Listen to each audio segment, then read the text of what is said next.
In this video, we take you on an RV road trip to Florida's fabulous Space Coast. We'll tour the Kennedy Space Center. We'll show you one of the most popular campgrounds in the area. Plus, we'll offer up some tips about traveling here with dogs, finding some cool waterfront spots where you can hang out all day. Now, before we show you this week's video on the Space Coast, we want to remind you that we shot this video before the stay-in-place orders were issued. That was like the last day of February that we shot it. Now, as this video is being released at the end of May, both the Kennedy Space Center and Jetty Park campground that we're going to show you, they are in the final phases of reopening. They should be fine when you get there. But we think you're going to enjoy this visit. We also want to tell you they can get really hot in the summertime, but that's your best chance to get in without big lines or without having the campground totally filled. The busy time there is during the winter and the spring. And I also should tell you that we have our new RV Lifestyle Fellow Traveler shirts available for summer purchase. You can find a little link in the YouTube little shelf below this video here on YouTube. But come along with us now to Florida's Space Coast and Jetty Park Campground and the Kennedy Space Center.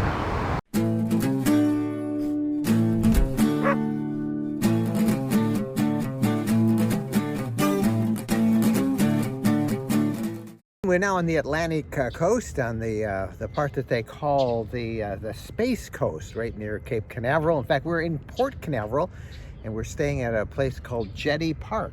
It's a county park, and the campground is right in the middle of the park. Yep, a big fence around it. Dogs aren't allowed in the park, but they are allowed in the campground. And that's kind of a bummer. Yeah, very but disappointing. A lot of people come here and they can actually watch the space launches, both from NASA and from SpaceX, right across the bay here, and you can see them going up. And of course, instead of railroad cars that you hear in a lot of parks, here you hear something else. Cruise ships. There can be like 3 to 5 cruise ships that take off every day. The first was a Carnival. It was very loud. I wondered what was going on. Then the second was a little quieter, and soon a Disney ship is going to take off. So that's what a lot of people like to do. They like to watch the ships and the space launches. So we'll see what we think of this park after a while. Okay, near as I can figure out, when the ships take off, they go off with a lot of noise. There's lots of music and telling people how to dance, different steps to do. It's all happiness.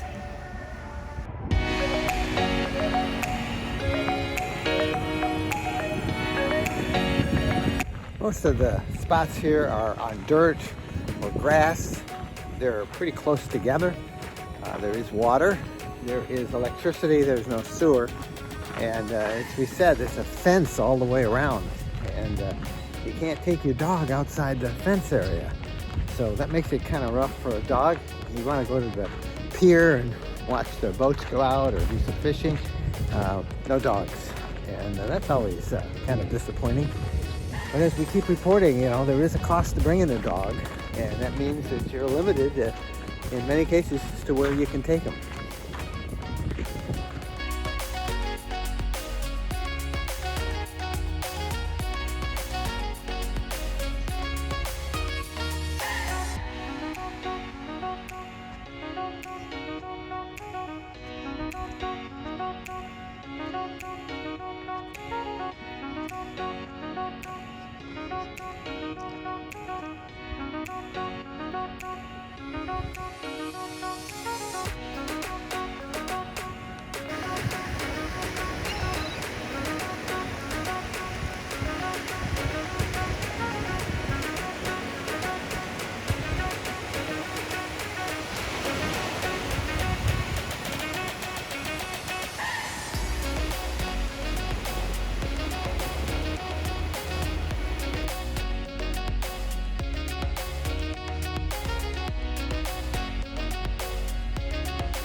The park itself is huge, a couple hundred spots, I think. I thought up at least 237, something like that. So there's a lot of spots, and they tell me it's filled during snowbird season pretty much every night. Yeah, they said for the next few weeks. Yeah. It's booked solid. Yep. So the spots are on grass. Many have a cement slab. Others are on gravel, but they all appear to be pretty flat. And it's a really nice park. I don't want to make it negative. It's just that with a dog, it gets a little bit challenging. And people are coming and going all the time, and that's all good. But I don't know, for us, I think we're gonna move on. But first of all, I think our dog deserves the dog park, right? I think he does. Now we are on the Space Coast, so maybe we should see if we can make some time and run up and look at the Kennedy Space Center or Cape Canaveral, see where they launch those rockets. Sounds like a very good plan. All right, so adventure awaits again. Adventure always awaits when you're on the living the RV lifestyle, right? It does.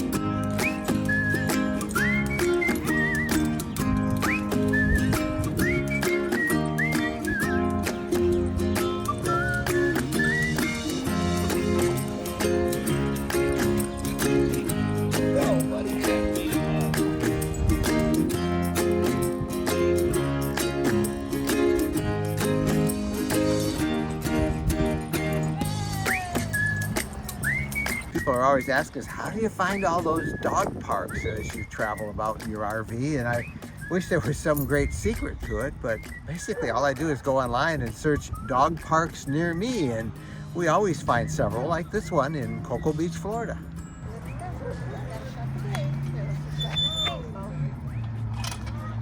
All right, Bo got his exercise, and now it's time for mine. Come on, Mr. Bo. Time to get a drink. Time to move on. And the same thing goes for us. Just about every community that we're in, we can find an Anytime Fitness. Here, let's get that leash. People always ask us how we make sure Bo is safe in the RV when we go to work out or go out for dinner. And this is the key for me. This is our Nimble pet safety temperature monitor. And it works with my smartphone. It will send me an alert if the temperature gets too warm in here. I can call it up on demand from wherever I am and see what the temperature is in the RV at that precise time. This thing is really great. It works on the cellular network, so you got to buy a cellular subscription, but that gives us peace of mind. And then what we do is we open all the windows and we get some cross ventilation. We open those up there. We turn on our fantastic fan. This thing does a great job. And we see there's some more windows for cross ventilation. And we try and park in the shade. But this thing really does save us a lot of worry, because I can know what the temperature is by just calling up my smartphone. And if I'm not paying attention, if it got too warm, then I can come in and make sure I get the air conditioner on.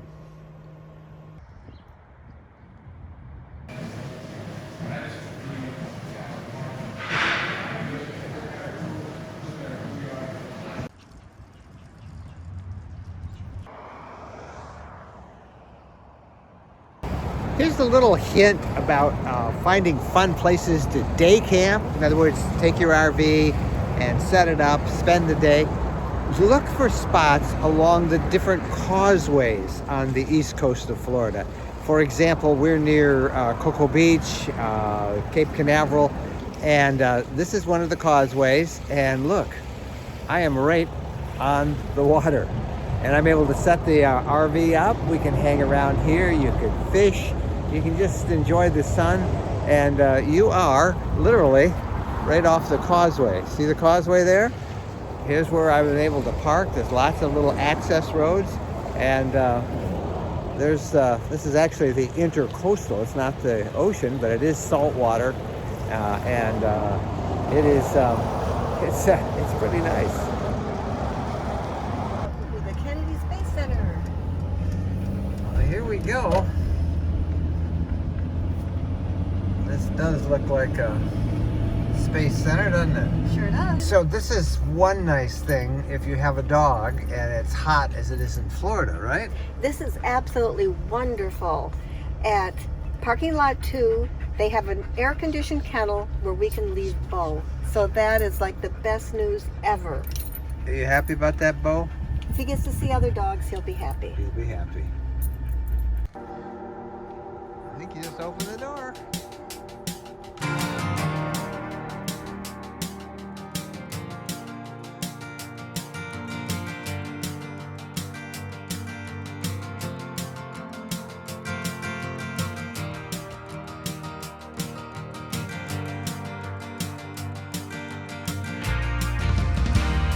The Kennedy Space Center is a pretty ambitious display of America's quest into space, but it's also expensive. Well, over $50. Seniors, $50 each. I think everybody else is $57. I'm not quite sure how big a discount we got. Parking is $15. But the good thing is the dog kennels, The dog kennel is free, although Bo did not like it. he did not like it. He'd much rather be wandering around here looking at these rockets, which let's give you a quick look at what this place looks like.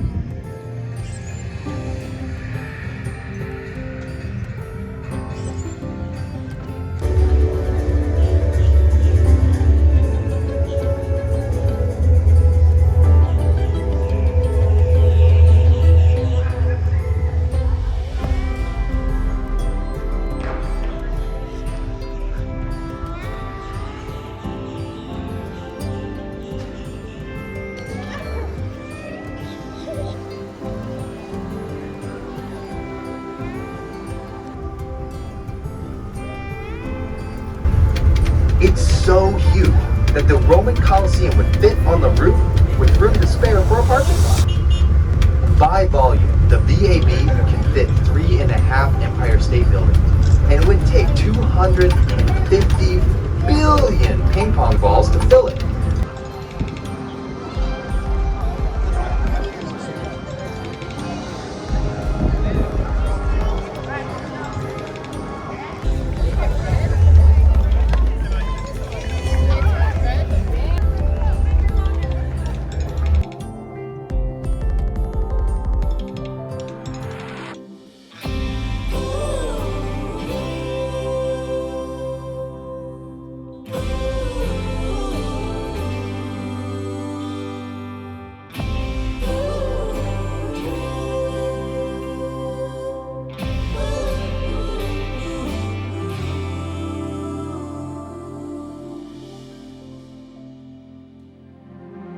Now, everything got shut down right after we saw this, but the good part is it's opening up, so you're going to be able to see it. And if you want to learn more about Florida's Space Coast, in fact, any part of Florida, we now have 3 of our RV 7-day adventure guides covering different parts of Florida. We start on the Forgotten Coast along the Western Gulf. Then we do a really nice piece for you on the Atlantic Coast, which covers the Space Coast. And we even have one on the Keys. You can find that on the link up above there. We'll put a link to our Florida Adventure Guide books. 3 of them on Florida alone. It's a great state. There's so much to see in Florida. There is. Yeah, we had a great time. But summer is probably the best time to go if you want to avoid the crowds. And avoiding crowds is something that a lot of us are very sensitive to now, something we want to do, particularly after this pandemic that we've all been going through for the last several months. We're Mike and Jennifer Wendland. Thank you so much for watching this video. Would you do us a big favor? Give it a thumbs up, and don't forget to subscribe to the RV Lifestyle channel right here on YouTube. Happy trails!